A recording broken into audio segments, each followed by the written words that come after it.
You know, the Scream franchise managed to maintain a surprisingly decent level of quality throughout the years. I would argue there are four brilliant films in this franchise.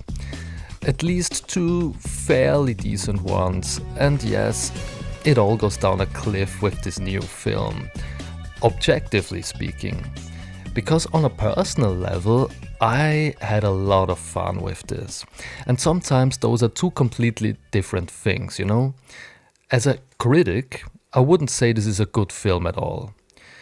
I would say it's silly, campy fun at best, but it's a pretty ridiculous film overall.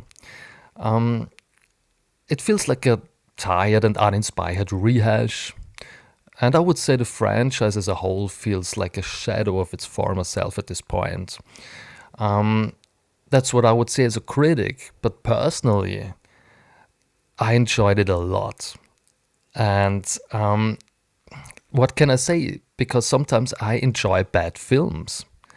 I'm a slasher fan, okay? That's just how we work. We enjoy bad films. I mean, I enjoy every single Friday the 13th film, and there's not a single good one out there, believe me.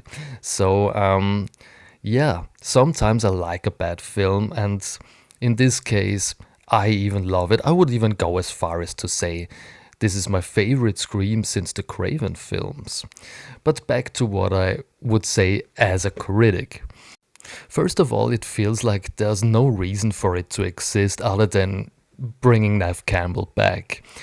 There's not a real story here to tell, I think, and I think the script is all over the place.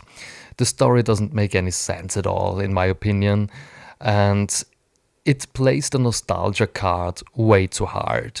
And it's not working because we already had a fairly decent nostalgic experience with part 5.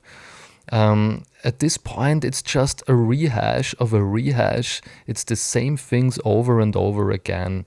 We got the Stu Marker house once again, but it doesn't feel special because they already brought it back in part 5 and they did a good job. This time it's just, it's just another film which got familiar locations and familiar Nick Cave, Red Right Hand theme. We already did this a million times. And I think, it's just too much of the nostalgia thing at this point. In general, in movies in general. I think it's time to do something new and not going back all the time, going back to the roots. When I first read a Kevin Williamson interview, he's the man who directed this film. He also wrote the first Scream film, so he's a pretty brilliant guy. But when I've seen an interview with him where he told some magazine, we are going back to its roots and we are going back to part 1, I was already bored with it. I was like, okay, yeah, as I said, we already did this a million times, and it's not necessary because if you don't do this very well, people are watching this and they just, get an appetite for part 1 again, for the better film. It just feels like a weaker version of something we already had, and that's the problem with this film.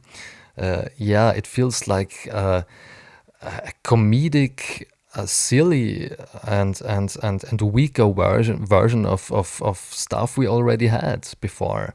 And that brings me to my next point. This is a comedy. This feels like a comedy, and like a very silly comedy. I enjoyed this a lot, as I said. I had to laugh. It made me laugh.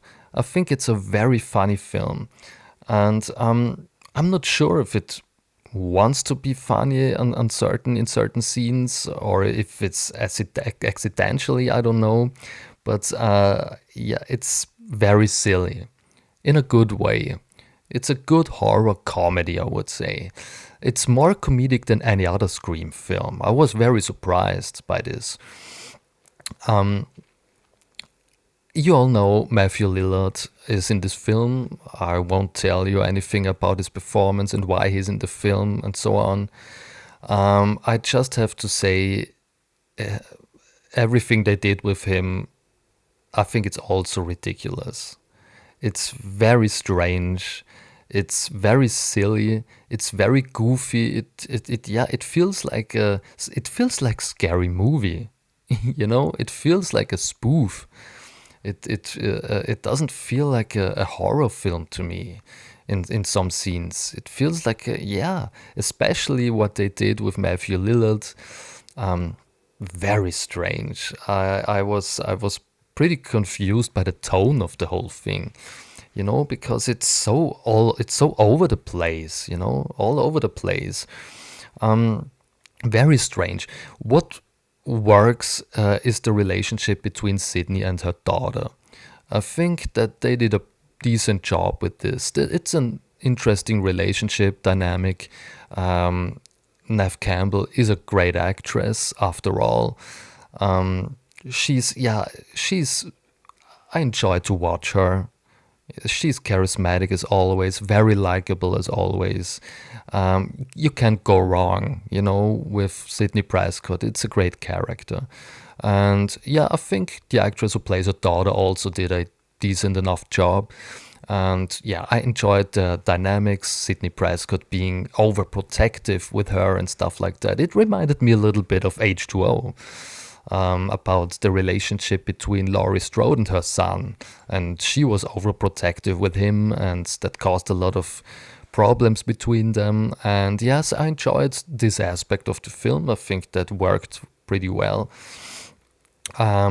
I think there are amazing chase scenes in this film. I think Ghostface comes off as pretty cool.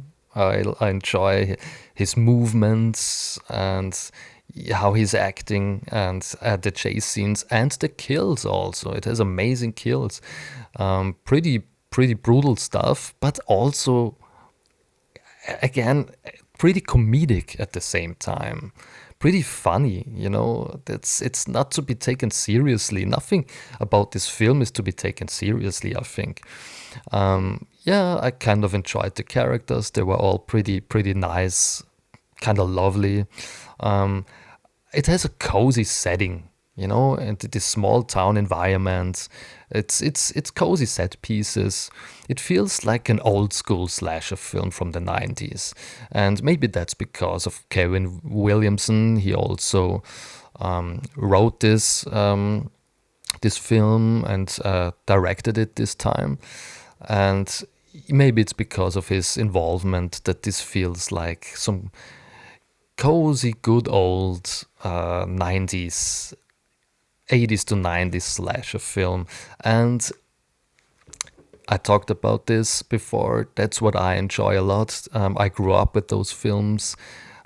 They all got a special place in my heart. I have a thing for films like this, and I have a thing for old school slashers. And this is exactly what this is. So that's why I enjoyed it. But again, it's a silly, ridiculous film, and I won't spoil anything, but it has by far the weakest killer reveal in the whole series. The killer's motive is laughable, it's ridiculous, it doesn't make any sense. And considering the fact that the original Scream had one of the most exciting finales in horror history, this falls very flat in comparison. It's very, very weak third act. It all totally falls apart. It's not exciting.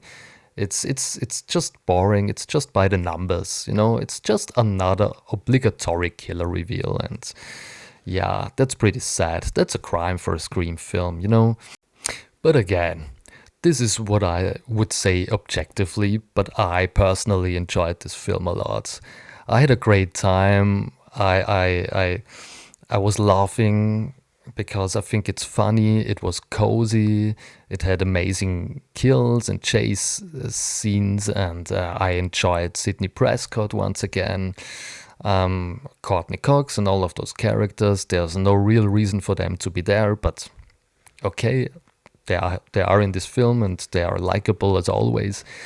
So I had an I had a great time with this film. Really, I enjoyed every second of it, um, even though it's not a good film. But yeah, it's probably my favorite Scream film since Part 4, since the Wes Craven directed films. So I think this has a high rewatchability. I will rewatch this for sure. And yeah, as a slasher fan, I'm satisfied. But objectively speaking, it's not a good film. So maybe you will like it. I hope you will like it. I hope you will enjoy it. Give it a try. Tell me what you think. And, it's just my opinion. So please don't get mad at me or something. Love you. See you very soon.